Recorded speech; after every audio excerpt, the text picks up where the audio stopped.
Good morning student. अभी आपकी school start हो गई है बराबर। और स्कूल में जो भी होगा या फिर आप घर पर होगे, हमारा पीरियड आपको रेगुलरली गूगल क्लासरूम पर मिल जाएगा। जिस दिन हमारा पीरियड रहेगा उस दिन, या फिर मैं व्हाट्सएप पर आपको मैसेज करूँगी। आपको बार बार व्हाट्सएप चेक करने का है और गूगल क्लासरूम पर हिंदी का पीरियड भेजा है देखने का है। वो गूगल क्लासरूम पर ही हम हमारा पोर्शन कंप्लीट करेंगे। ओके, तो देखो 13 नंबर का मैं अभी स्कूल में नहीं आ सकती, इसलिए गूगल क्लासरूम पर हम सिलेबस कंप्लीट कर रहे हैं। 13 नंबर की कविता है प्रकृति संदेश। तो प्रकृति हमें क्या संदेश देती है? किसी भी मुश्किल घड़ी में, प्रॉब्लम्स में, कठिनाइयों में, संकट में हम जल्दी ही मतलब ये हो जाते हैं, क्या हो जाते हैं, कुछ भी मुश्किल आ जाए वगैरह तो हम गिर जाते हैं और धैर्य खो जाते हैं। तो इन घड़ियों में हमने धैर्य नहीं खोने का है। तो किस तरह प्रकृति हमें संदेश देती या हम देखते हैं। प्रकृति हमें फल फूल धन धान्य ही नहीं देती, अपितु जीवन के लिए कुछ ऐसे संदेश भी देती है जिससे हम सिर उठाकर जीने की, गंभीर होने की और हृदय में मिठास भरने की सोचते हैं, धीरज रखने की और अच्छे कार्यों से सबक सीखने की मन में आशा लेते हैं। तो देखते हम हमें प्रकृति से क्या संदेश मिलता है। तो पर्वत क्या कहता है? पर्वत कहता है शीश उठाकर। पर्वत ने हमेशा सीना तान कर खड़ा रहता है, शीश उठाकर खड़ा रहता है। शीश अर्थात सिर। पर्वत कहता है शीश उठाकर तुम भी ऊंचे बन जाओ। सागर कहता है लहराकर। सागर लहराकर क्या कहता है? मन में गहराई लाओ। देखो, सागर की लहराई हम आसानी से नहीं नाप सकते। सागर की गहराई हम आसानी से नहीं नाप सकते। उसी तरह की गहराई तुम में मन में लाओ। मन में किसी भी प्रकार का खोट, किसी भी प्रकार का संकोच, छोटा मन मत रखो।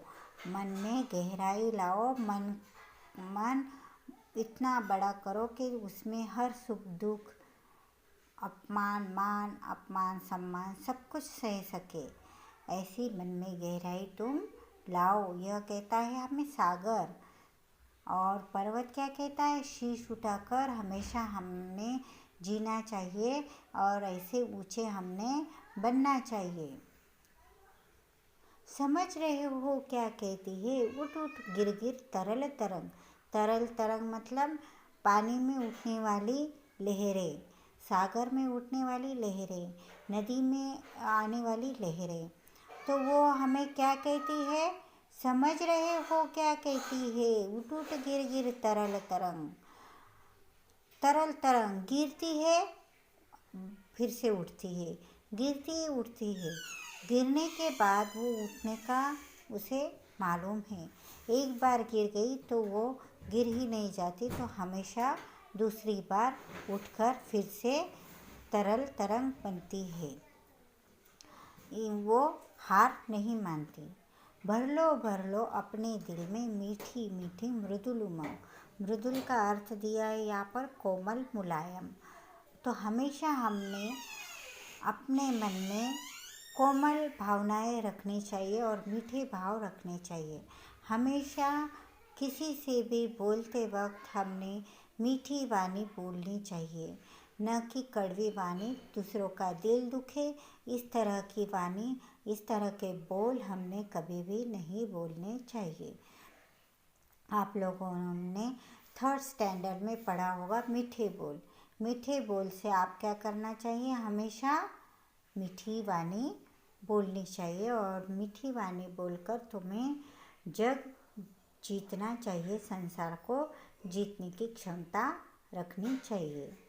उसके बाद हमें पर्वत शीश उठाकर जीने को कहता है, शीश उठाकर ऊंचे बनने को कहता है।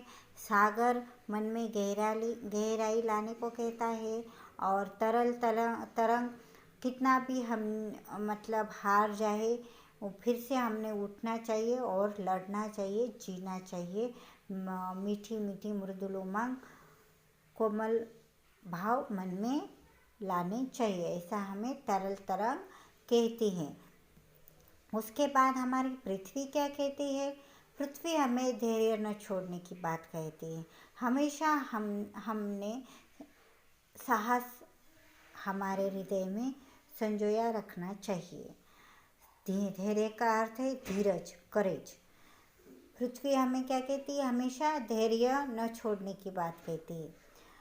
कितना ही हो सिर पर भार, देखो ये जो समंदर, नदियाँ, पेड़ पौधे, जंगले, पर्वत, न जाने कितनी चीज़ें इस धरती पर है। तो धरती पर कितना बड़ा बोझ है, लेकिन वो अपना बोझ खुद ही ढोती है, ना कि अपना बोझ दूसरे के सिर पर रखती है। पृथ्वी कहती है धैर्य न छोड़ो, कितना ही हो सिर पर भार। नभ कहता है इतना फैलो, फैलो इतना, ढक लो तुम सारा संसार।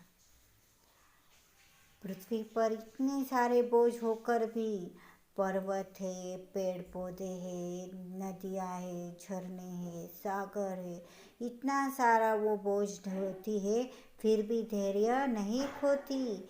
उसी प्रकार नभ कहता है फैलो इतना, ढक लो तुम सारा संसार। तुम्हारी कीर्ति, तुम्हारी प्रसिद्धि, तुम इतने बड़े बन जाओ कि सारे संसार में तुम्हारा नाम हो जाए। देखो बहुत ही सुंदर कविता है, मार्मिक कविता है, और यह कविता है सोहनलाल द्विवेदी की। सोहनलाल द्विवेदी की यह कविता है। इनकी और भी रचनाएं हैं, बहुत अच्छी अच्छी रचनाएं हैं। अगर तुम्हारे स्कूल शुरू होने के बाद हमारे लाइब्रेरी में सोहनलाल द्विवेदी की रचनाएं अगर मिल जाए तो वो अवश्य तो आप लोगों ने पढ़ने की है। तो इस कविता का यह जो हमारा लेखनी से है वो, और बुक वर्क इसकी फ़ोटो मैं आपको सेंड करूँगी। बुक वर्क आपको बुक में ही लिखने का है, और लेखनी से आपको आपकी नोटबुक में लिखने का है। ओके, तो इस कविता को आप लोगों ने पढ़ने का है और अच्छी तरह समझ लेने का है।